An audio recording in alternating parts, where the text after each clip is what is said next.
All right, so I know you've been dying in suspense, waiting to see how you use min and max in conjunction with group by.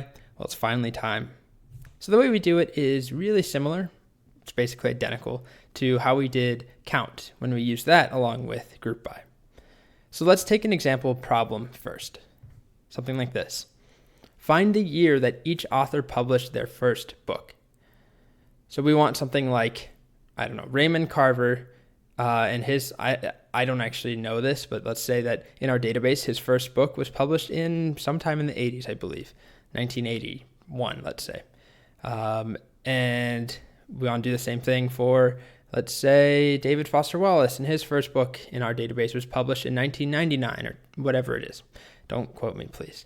And so to do that, basically what we're doing is finding the minimum release year, but we can't just do this, right, where we do a select min release year from books, because that only gives us the absolute minimum. We want to group all of our books by author, so unique author, and then find the minimum release year for each one of those.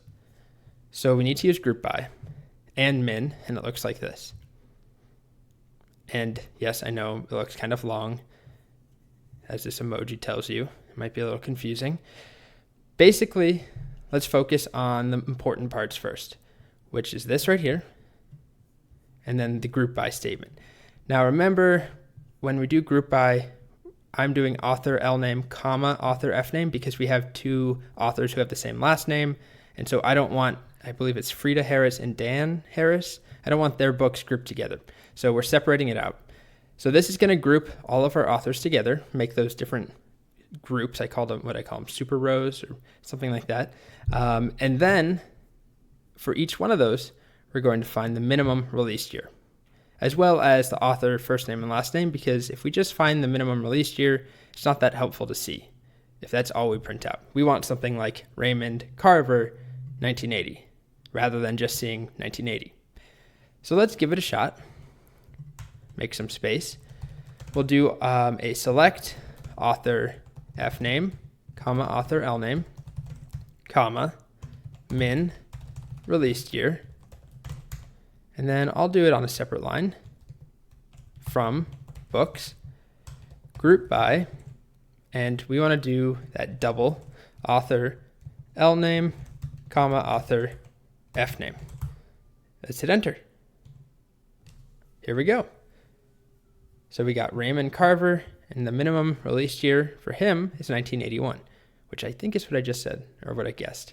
Let's say Dave Eggers, and we've got 2001, David Foster Wallace, 2004, Neil Gaiman, 2001, and so on. We can see the minimum released year for each author. And just to, hit this twice, that's annoying by doing it on separate lines. If I had left off, here, let me finish this, from books, group by, and let's just say author L name. If I just left it at that, everything looks the same except for our two Harrises. Dan Harris, 2014, Frida Harris, 2001.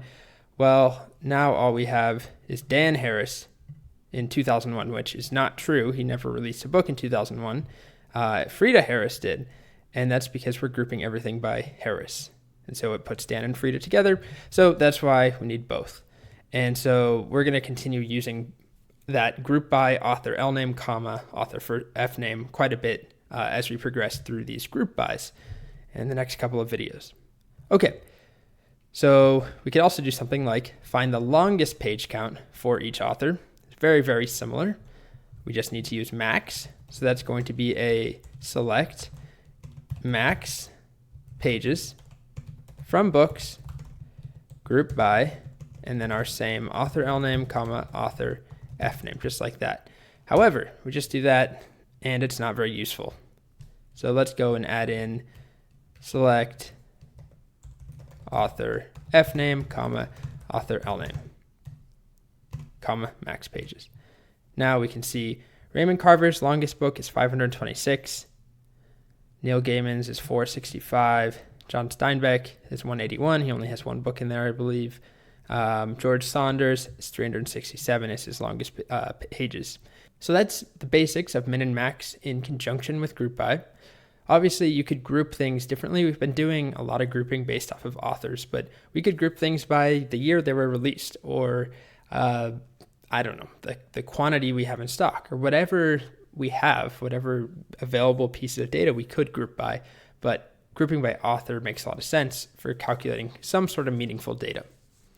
Next up, we're going to continue on with some of these aggregate functions, and we're going to, in particular, focus on sum, which will allow us to add things together, and average, which allows us to calculate averages. Oh, wait. I forgot I made this slide. I ended the recording and everything, started editing, and then I remembered I also have this slide here of a nice cleaned up version that just shows you can use things like max and group by along with concat. So all that this does is it's the same thing. It finds the longest page count for each author, but rather than just printing out this mess here, it's not really even a mess, but what it does is it combines some data and it uses aliases so that we have author and longest book as our column headers, and concat to put together, as you've already seen, the author's full name.